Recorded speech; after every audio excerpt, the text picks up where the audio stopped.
Heyo, wanted to make a quick video documenting the stage 1 RNG manip for Donkey Kong Jr. Math. So when you see runners get a 16 on the first stage, it isn't necessarily luck, but there is a way to manipulate that number and the other numbers, the small numbers, with your inputs. And I don't know the exact sciences of this, but I've gotten it to the point where I can get it a decent amount. I still reset quite a bit, but I was getting a decent amount of 16s when I was actively grinding this. So just wanted to document what I try to do, and you can kind of experiment around with what works for you. So the first thing is when you hit start after resetting. So you don't want to hit start immediately on reset. You want to wait a little bit. Um, and so I use a music cue for this. I'll let you listen to it.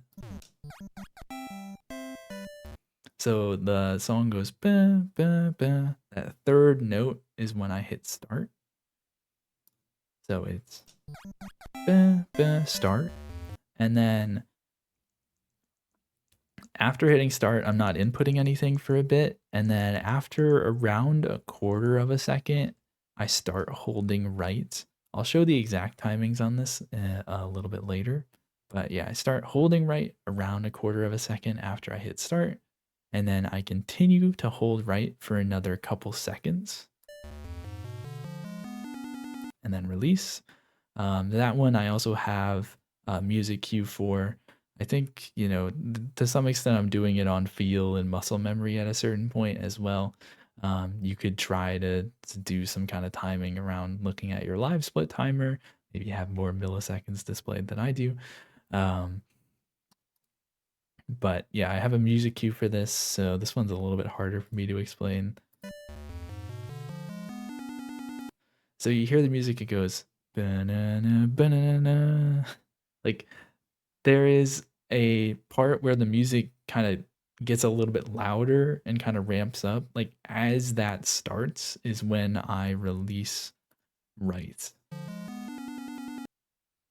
And then after about a half a second of that, I start holding right again. I don't know if the timing on when you start holding right again is really that important. I think at a certain point, the RNG's probably already kind of decided Donkey Kong's about to put up the sign. But you want to start holding right at some point after around a half a second so that you're ready to grab onto the pole. And so if you did it all right, then you'll get an 8 and a 2 and a multiplication here. There are some like slight variations of this if you do it just like slightly off, I guess. Sometimes like the multiplication is over here instead, and you can do 8 times 2, and that's fine. Sometimes the multiplication is off to the right, and you'll only have the plus like here. And so you'll just do 8 plus 8, or maybe the plus is here and the multiplication is over here, and you do 8 plus 8. All those are, pretty good as far as luck is concerned. There is also like there are some other variations that I've gotten that are perfectly acceptable. Like you don't get a 16, but instead you get a 63. So this is me trying to go for the same pattern, but not quite getting it. So I have like the number layout that would be required for the 16, but I got a 63. But this is actually a pretty good pattern. You just do 7 times 9, and that's only like a second or two slower. I've gotten slower 63s as well, where you have to do 9 times 7, or like a 35 like this, 5 times 7. It's not too bad as far as time goes. So yeah, I would say try to play around with this, see what works for you and what allows you to get this 16 pattern. And even when you fail it, sometimes you'll get one of these patterns that's not so bad. So let me show.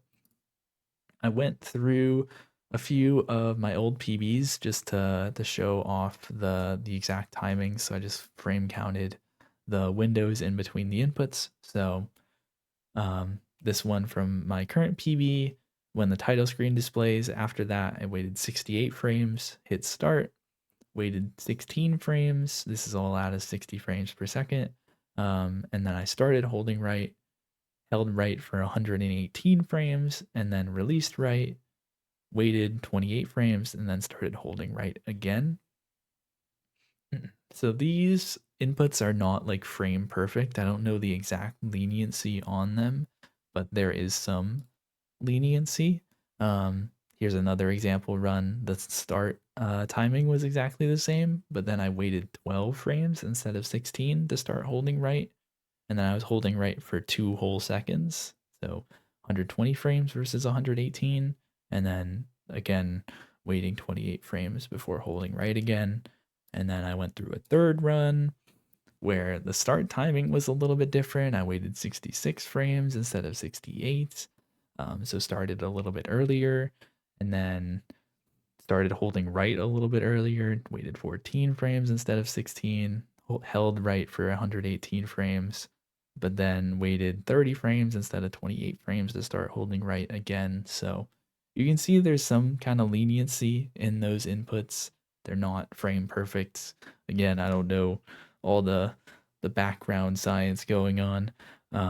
But yeah, I would say just kind of watch videos of my run or gradients run and kind of slow down or go frame by frame and see kind of what works for you as far as timings and visual cues or audio cues and stuff. And hopefully you'll be able to get some 16s.